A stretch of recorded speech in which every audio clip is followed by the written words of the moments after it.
Hello, this is Joe. Welcome back to the channel.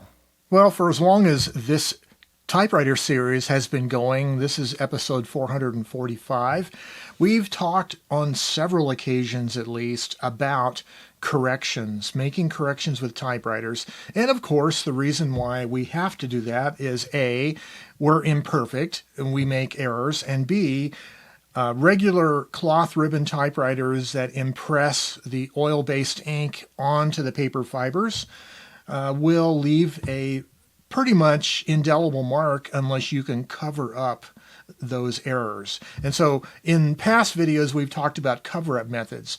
The three most popular kinds of cover-up methods are liquid correction fluid, commonly applied either via a little bottle with brush or more recently kind of like a gel pen.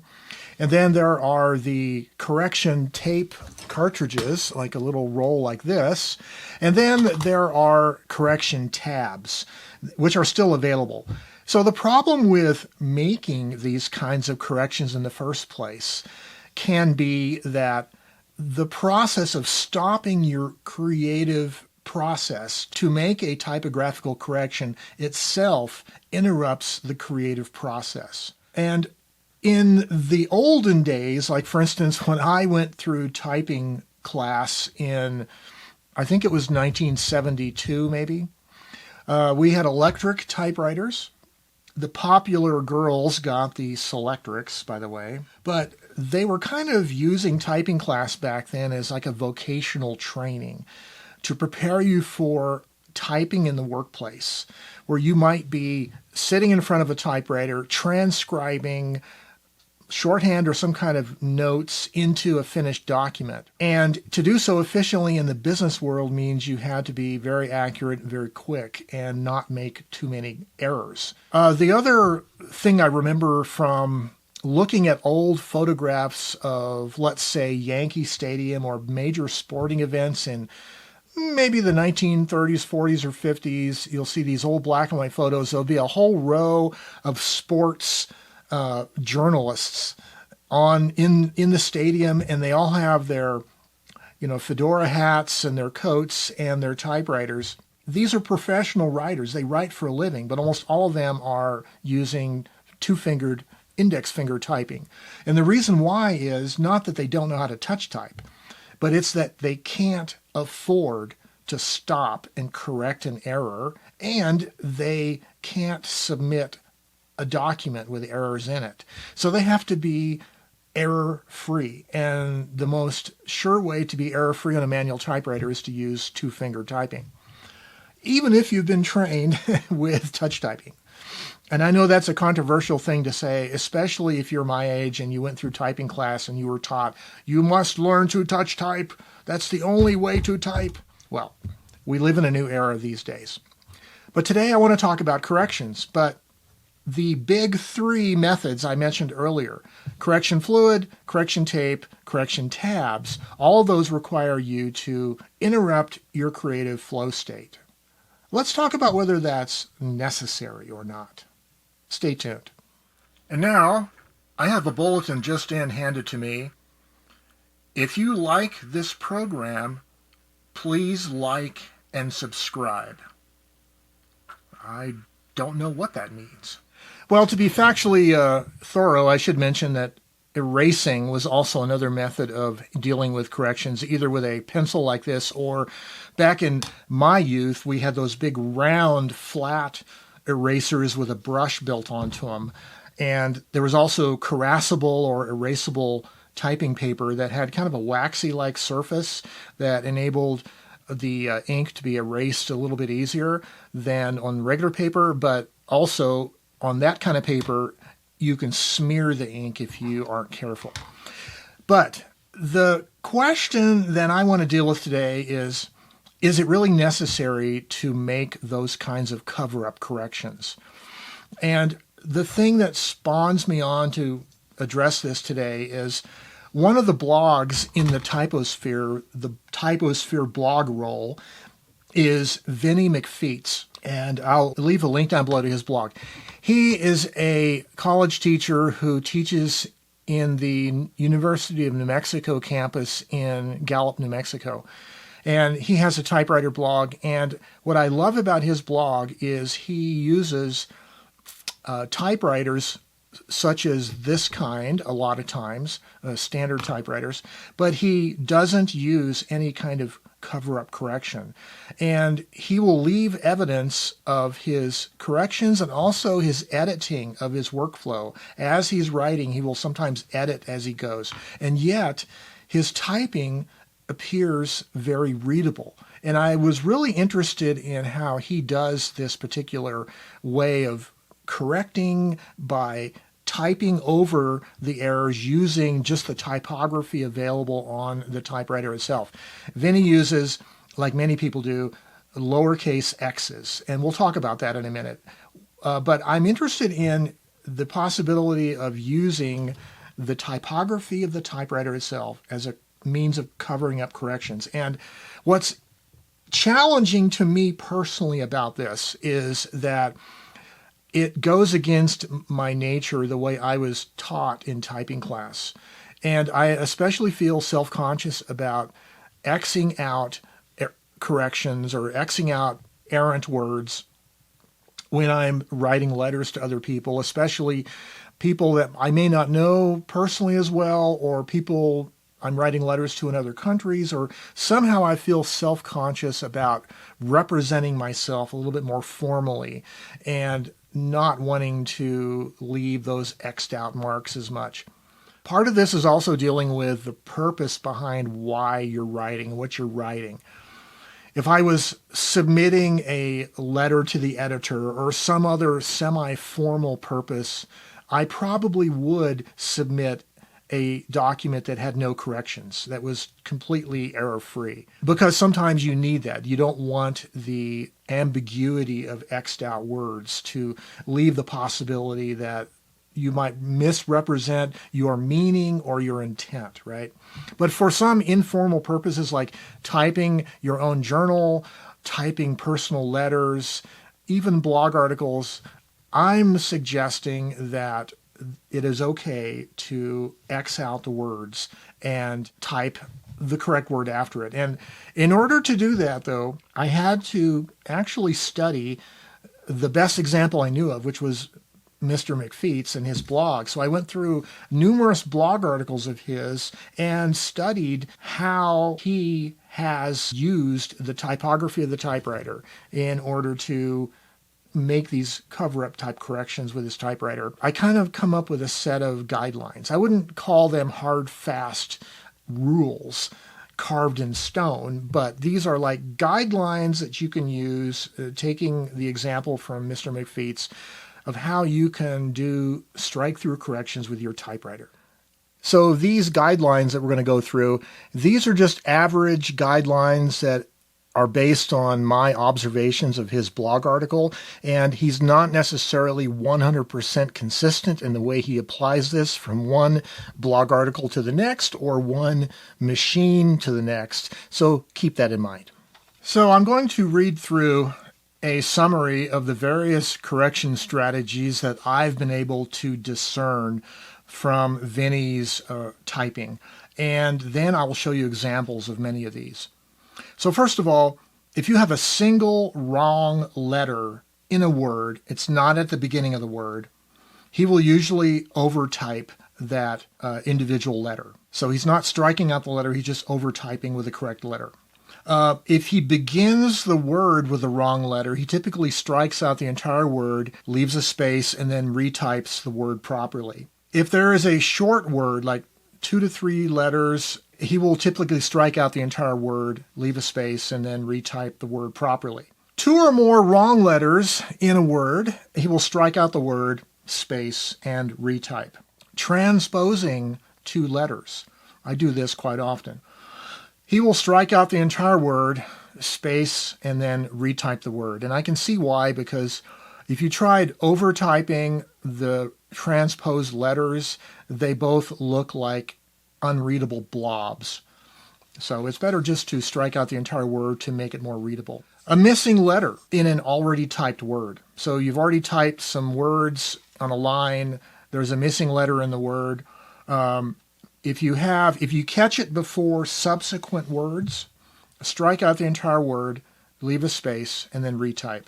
So an extra letter at the end of a word, if you catch it in time before you type the next word, just strike out that individual letter, space, and continue, not leaving a space between words. What he does is he will strike out the second word and then leave a space and then type that second word so that there is now a space between the two words. Typed a good word after an errant word. So in other words, he has an improper word and then there is a good word after it in the sentence. He'll usually strike out both, leave a space, and then retype both. A space in a word, so this can be happening due to skipping or whatever. He will typically strike out the word, leave a space, and retype it properly. And then this next category is really like editing the text. So Vinnie does this. He will edit his text as he's going. He'll choose a better phraseology, a better choice of words sometimes. So wrong words, we'll say, or editing the text. He strikes out the words and he retypes them. Simple as that. You notice a lot of these strategies are using the same solution, striking out the word and retyping. Piling on of letters. So I've seen this several times in his blog articles. If it's readable, he just leaves it. It's okay. You know, if they're a little bit crowding together, if it's still readable, it's fine. If he didn't notice a typographical error until several lines have subsequently been typed, he will typically strike through that word and he will retype the proper word in the space above between the lines. So those are some common kinds of errors that happen and how Vinnie will choose a strategy. And a lot of this is striking out and typing afterwards. Now, I want to talk about striking out. This is an interesting question because there's a lot of people who a lot of typists use different types of characters for striking through. Some people like to use the pound sign. I can see why. It does a nice job of covering up the entire character regardless of how big it is. But the problem with it, in my thinking, is that it draws too much visual attention to the error. The same thing with a capital X. To me, a capital X looks a little too big. If you look at the page, the entire typewritten page, it stands out more than if you use a lowercase x. And then some people like to use the forward slash also. The advantage of a forward slash is you can still read the original text underneath it. But again, it kind of draws attention to the error because it's a tall character, right? Well, you could also use dashes, by the way, or hyphens.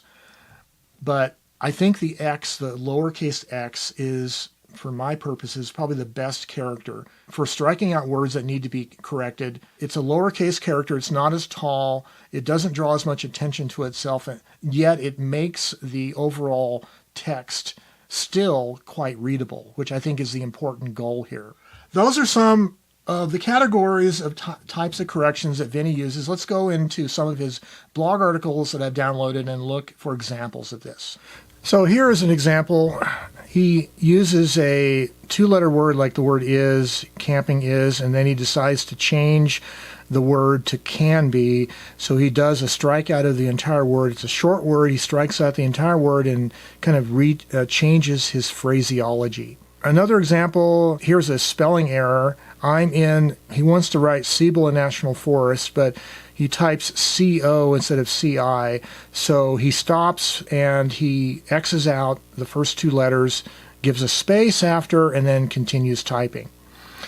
Same way over here, New Mexico, he misspelled one of the letters. So he has capital M-E-X, and it looks like he did a U instead of an I. So he X's out the entire partial word, leaves a space, types the word properly. And again over here, evening, I think he was going to type, it was during the early evening is what he was doing. So he was typing EAR. He decided he didn't want to type early. So he paused, struck it out, left a space, and then continued writing the way he wanted to. Here's another example of editing on the fly. So he was talking about the temperatures range from the 30s at night to the 70s in the late afternoon, but he did an apostrophe 30s, then realized that he's not really talking about the 1930s. It's 30 degrees, so he X'd out this whole word and typed it properly. And then down here at the bottom, he was going to write meditative. He mistyped it MEDID instead of T. And instead of just over-typing the correct letter of T on top of the D, he went ahead and struck out the entire word, gave a space, and typed it properly after. Again, a misspelling. He was wanting to write segments. He wrote SEGMET. Then he paused and struck out the entire word, gave a space, retyped the word properly. Here is a letter that looked like the letter S maybe. It was just the wrong letter to start the word off, and he just paused, struck it out, and continued typing what he meant to type. Over here, he was going to write the word account, but he started with AB. He paused, struck out the letters, gave a space, typed it properly after. Over here, the word mesmerizing, he realized that he misspelled it, so he paused before he went any further with it, struck it out, gave a space, and continued with it. And then down here, carrying, I think it looks like he might have typed 2 letter I's in a row here. He went ahead and struck out the entire word, typed it properly. He was wanting to type substantial, but he wrote sustain, the wrong word. So he basically edited this. He just struck out the entire word and gave a space and typed the word that he intended to type. And then the word through here, he transposed the R and the H, but he went ahead and struck out the entire word and gave a space, retyped it properly. And then the word here was become, but he didn't like that. He wanted to basically edit the sentence as he was going. So he struck out the word and typed the intended phraseology. Here's another example of how Vinnie is editing on the fly. So some students fail to understand the difference. He struck out the difference and instead wrote how Grammarly changed. So he's talking about how the use of AI with students. So here's an example where he wrote it was, and the 2 letters of it were kind of piled on each other, and the same with the was. And so he did strike out both of those and type them properly.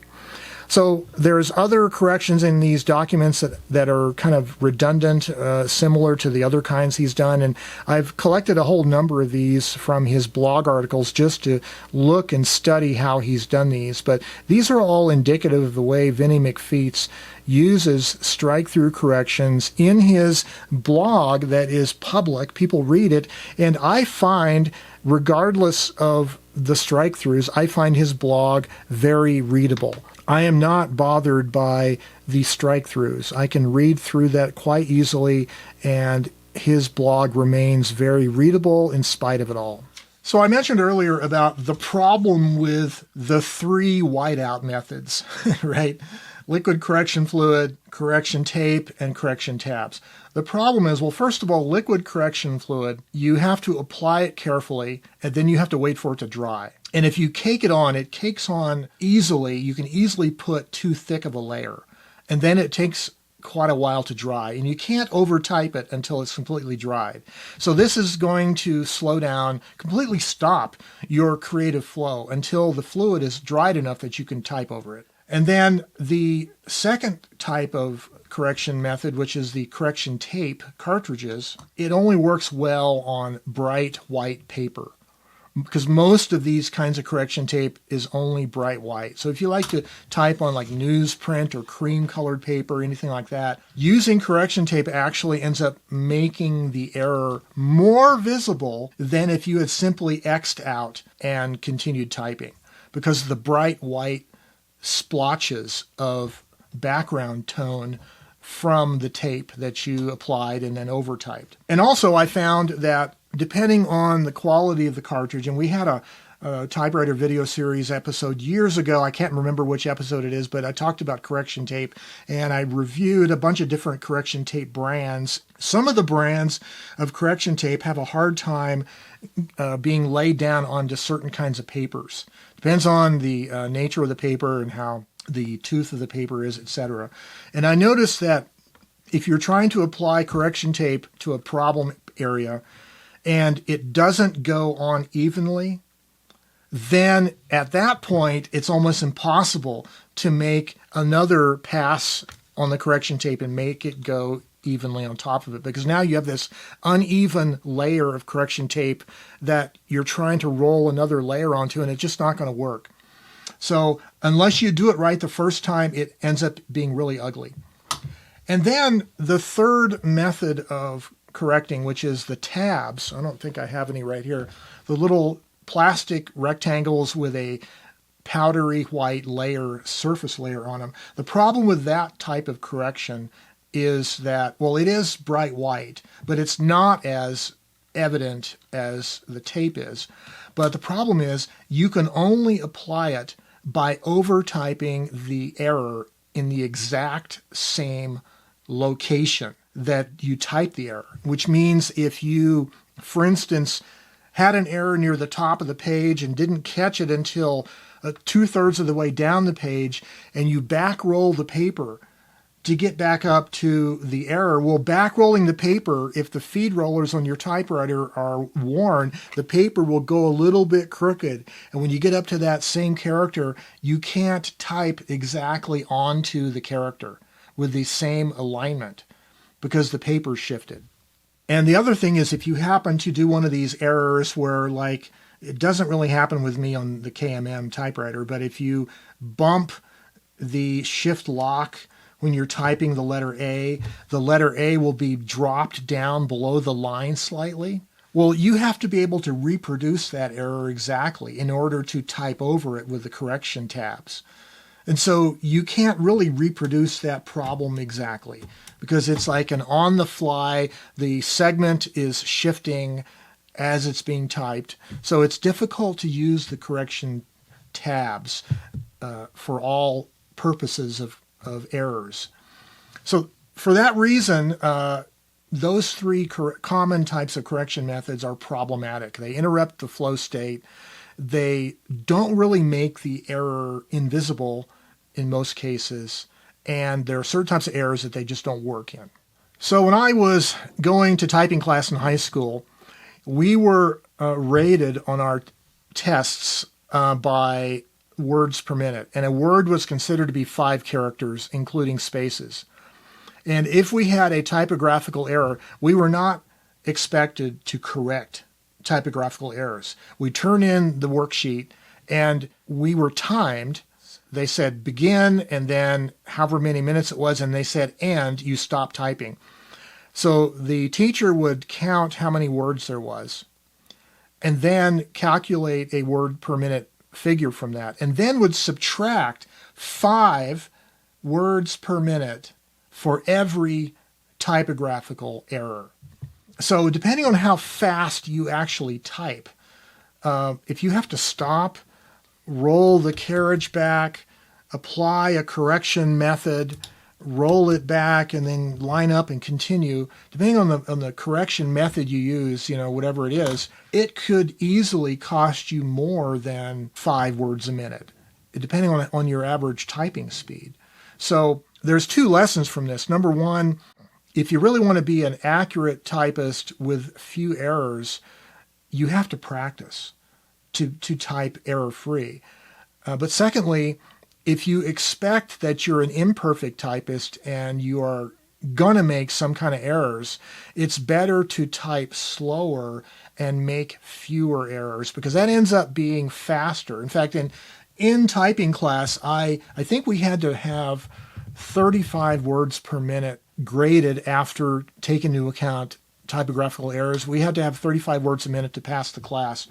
And I think I did that. I think I was up around 40, but I remember specifically that I was having a problem with too many errors, trying to be too fast with touch typing and being error prone. So I purposefully slowed down And that improved my accuracy enough to overcome the slowness itself. So all of this to say that the best way to avoid typographical errors is to be an accurate typist. And if you are typing for your own personal creative use, like rough draft writing, some purpose and project like a book or story or whatever, whichever method is the most comfortable and is the most error-free is the method you should use, regardless of what you were taught in typing class way back when, right? And yes, ideally, in an ideal world, all of us should know how to type 100 words a minute error-free with touch typing. But the reality is, all of us can't do that. And so in lieu of that, it's best to find a method of typing that is more accurate. Accuracy will be faster because you don't interrupt your flow state. And what I keep telling people, in fact, just last weekend, we had our first type-in of 2025 at the Wantabo Public Library. And we had a lot of young people, a lot of young kids and parents there. And I showed a lot of people that the best way to get started with a manual typewriter, the key travel is about 3/4 of an inch or roughly like 18 to 20 millimeters deep. Much deeper key travel than on a computer keyboard. And that includes all 8 fingers, including the ring finger and pinky finger. Those have to be able to go 3/4 of an inch down. And you have to be able to do it very quickly with snap and then release it quickly to make room for the next character. And so all that together, if you're a beginning typist, you don't have the muscles to do manual typing as accurately and fast touch typing wise, I always tell people, start out, fold these fingers down and use the 2 index fingers. Well, I acknowledge that using strikeout corrections is not ideal for every typewritten application, but it is ideal for a lot of typewriter usage cases. So if you are writing for yourself or writing informal letters to friends or even blog articles, think about the possibility of just Xing out your errors and continuing. And if you already do that, I'd like to hear from you down below in the comments. Are your methods of Xing out corrections, are they very similar to the way Mr. McFeats does his? Do you have a set of like informal guidelines that you use to figure out whether you should X out the entire word or just one letter or whatever? I'd like to hear from you if you do that. For me, this is a new thing. I'm still adjusting to the idea that it's okay for me to X out words. So I hope to be doing that more in the future. And if you're one of those correspondents who write me letters, I have a lot of people who do, through the TypePals website, I'll leave you a link down below, you might be seeing letters from me in the future with more strike-through corrections as I become more used to doing this. In any event, I wish you the very best in your creative pursuits and using techniques like this to unlock your creative potential with typewriters. And as always, stay creative and have yourselves a great day. Bye-bye for now.